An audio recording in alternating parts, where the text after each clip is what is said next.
Assalamualaikum warahmatullahi wabarakatuh. Halo teman-teman, sebelumnya perkenalkan nama saya Nada Sofa Zolila, NIM 2018 012044, kelas A Teknik Industri, Universitas Sarjana Wiyata Taman Siswa. Nah, teman-teman, di sini saya akan menjelaskan tentang temperatur dan pengendalian temperatur. Yang pertama itu adalah temperatur. Nah, di dalam temperatur itu ada lingkungan kerja. Menurut Barry Render dan Jay Heiser 2001-239, lingkungan kerja merupakan lingkungan fisik tempat karyawan bekerja yang mempengaruhi kinerja, keamanan, dan mutu kehidupan kerja mereka.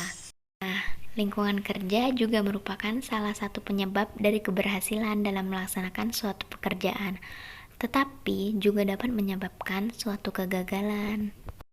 Selanjutnya, lingkungan kerja terbagi menjadi dua. Yang pertama adalah lingkungan kerja fisik. Menurut Sedamayanti 2013-19, lingkungan kerja fisik adalah semua keadaan berbentuk fisik yang terdapat di sekitar tempat kerja yang dapat mempengaruhi karyawan baik secara langsung maupun secara tidak langsung. Nah, yang kedua itu ada lingkungan kerja non-fisik. Lingkungan kerja non-fisik adalah keadaan lingkungan kerja karyawan yang berupa suasana kerja yang harmonis, di mana terjadi hubungan atau komunikasi antara bawahan dengan atasan, hubungan vertikal, serta hubungan antar sesama karyawan atau hubungan horizontal. Sudarmayanti 2013-21. Selanjutnya itu ada faktor yang mempengaruhi lingkungan kerja fisik. Nah, salah satunya ada pencahayaan, temperatur suhu udara, kelembapan, sirkulasi udara, dan kebisingan. Pencahayaan yaitu suatu hal yang penting dan hal utama dalam melakukan kegiatan kerja. Nah, yang kedua itu ada temperatur suhu udara. Temperatur suhu udara ini adalah suatu variabel di mana terdapat perbedaan individual yang besar. Suhu memainkan peran penting dalam lingkungan tempat kerja tersebut. Nah, yang ketiga itu ada kelembapan. Kelembapan adalah banyaknya jumlah air yang terkandung dalam udara dan dinyatakan dalam bentuk persentase. Kelembapan memiliki hubungan dan dipengaruhi oleh temperatur udara. Nah, selanjutnya itu ada sirkulasi udara. Yang mana sirkulasi udara ini merupakan salah satu hal yang harus diperhatikan dalam suatu organisasi karena sebagian besar waktu dihabiskan oleh karyawan di dalam area kerjanya. Nah, yang terakhir itu adalah tingkat kebisingan atau kebisingan. Menurut keputusan Menteri Kesehatan Republik Indonesia nomor 1405 Menkes SK 11/2002, terjadinya bunyi yang tidak dikehendaki sehingga mengganggu atau membahayakan kesehatan.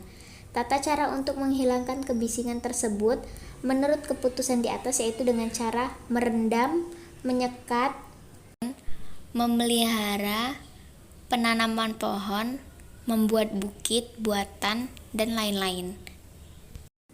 Sedangkan ada juga faktor yang mempengaruhi lingkungan kerja non-fisik. Nah, yaitu ada hubungan karyawan dengan atasan dan hubungan karyawan dengan sesama karyawan. Hubungan karyawan dengan atasan sangat berpengaruh bagi karyawan dalam melaksanakan aktivitasnya. Sikap yang bersahabat, saling menghormati, dan menghargai perlu dalam pencapaian tujuan perusahaan.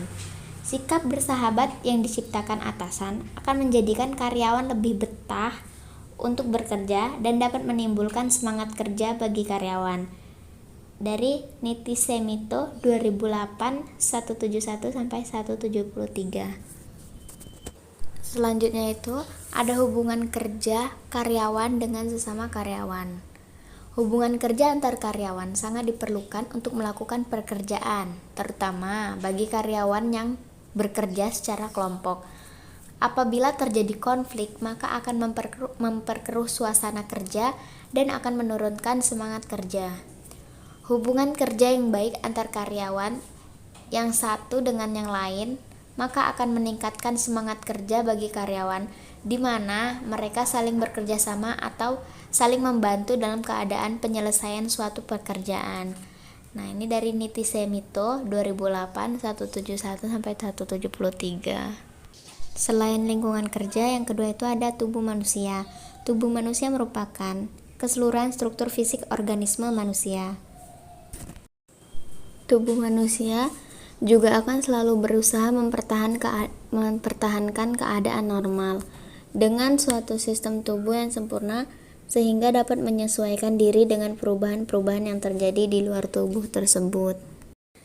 Nah, yang selanjutnya itu ada pengendalian temperatur. Nah, itu yang pertama ada tekanan panas. Tekanan panas adalah kombinasi dari suhu udara, kelembapan udara, kecepatan gerakan udara, dan panas radiasi yang kemudian dipadankan dengan produksi panas oleh tubuh. Suhu nyaman bagi orang Indonesia itu adalah antara 24 sampai 26 derajat Celcius. Itu dari Sumakmur 2009. Nah, tekanan panas juga diartikan sebagai batasan kemampuan penerimaan panas yang diterima pekerja dari kontribusi kombinasi metabolisme tubuh. Nah, yang selanjutnya itu ada juga faktor-faktor yang mempengaruhi tekanan panas. Di antaranya ada aklimatisasi, ukuran tubuh, umur, jenis kelamin. Yang pertama itu ada aklimatisasi. Aklimatisasi itu adalah suatu proses adaptasi fisiologis yang ditandai oleh pengeluaran keringat yang meningkat, denyut nadi yang menurun, dan suhu tubuh menurun. Nah, yang kedua itu ada ukuran tubuh. Adanya ukuran tubuh akan mempengaruhi reaksi fisiologis tubuh terhadap panas. Laki-laki dengan ukuran tubuh yang lebih kecil dapat mengalami tingkatan tekanan panas yang relatif lebih besar.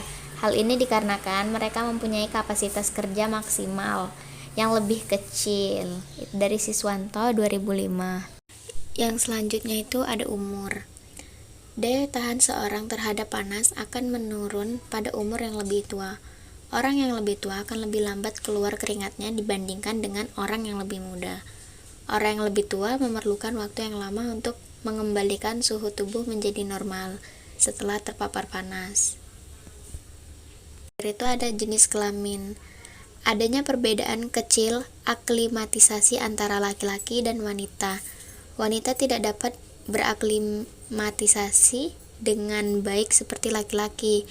Hal ini dikarenakan mereka mempunyai kapasitas kardiovaskuler yang lebih kecil dari WHO 1969.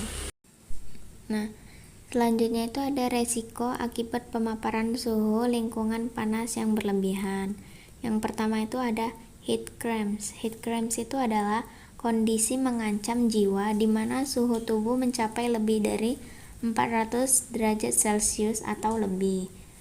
Nah, dengan tanda atau gejala tidak berkeringat, kemerahan pada kulit, gejala saraf lain, misalnya kejang, tidak sadar, dan halusinasi. Nah, selanjutnya itu ada heat exhaustion. Nah, heat exhaustion ini adalah kelelahan karena panas, yakni suatu keadaan yang terjadi akibat terkena panas selama berjam-jam, di mana hilangnya banyak cairan karena berkeringat, menyebabkan kelelahan, tekanan darah rendah, dan kadang pingsan. Nah, gejala-gejala yang ada di heat exhaustion tersebut ada kecemasan yang meningkat, serta badan basah kuyup karena berkeringat, kulit menjadi dingin, pucat, atau lembab. Nah, penderita menjadi linglung atau bingung hingga terkadang pingsan. Terakhir itu ada heat stroke. Heat stroke adalah suatu keadaan yang bias berakibat fatal yang terjadi akibat terpapar panas dalam waktu yang sangat lama, di mana penderita tidak dapat mengeluarkan keringat yang cukup untuk menurunkan suhu tubuhnya. Nah, ini adanya gejalanya. Yang pertama itu sakit kepala, perasaan berputas atau vertigo. Yang kedua ada denyut jantung meningkat dan bias mencapai 160 sampai 180 kali. Padahal normalnya itu 60 sampai 100 kali per menit. Yang ketiga itu suhu tubuh meningkat sampai 40 derajat Celcius sampai dengan 41 derajat Celcius, menyebabkan perasaan seperti terbakar. Adapun pencegahan tekanan panas dapat dilakukan dengan berbagai cara, antara lain yang pertama memperbaiki aliran udara atau sistem ventilasi yang lebih sempurna. Yang kedua ada mereduksi tekanan panas di lingkungan kerja yang ada sumber panasnya sehingga diperoleh efisiensi kerja yang baik. Yang ketiga ada penerapan teknologi pengendalian untuk menurunkan suhu basa di bawah nilai ambang batas. Yang keempat itu ada penggunaan teknisi pelindung agar tenaga kerja tidak terpapar terhadap tekanan panas dan memelihara kesegaran jasmani tenaga kerja. Yang kelima itu ada penyediaan air minum yang cukup untuk keseimbangan cairan tubuh. Yang terakhir juga ada penyesuaian berat ringan pekerjaan. Berikut adalah pengendalian tekanan panas. Menurut Herianto 2009, pengendalian paparan lingkungan panas sebagai berikut.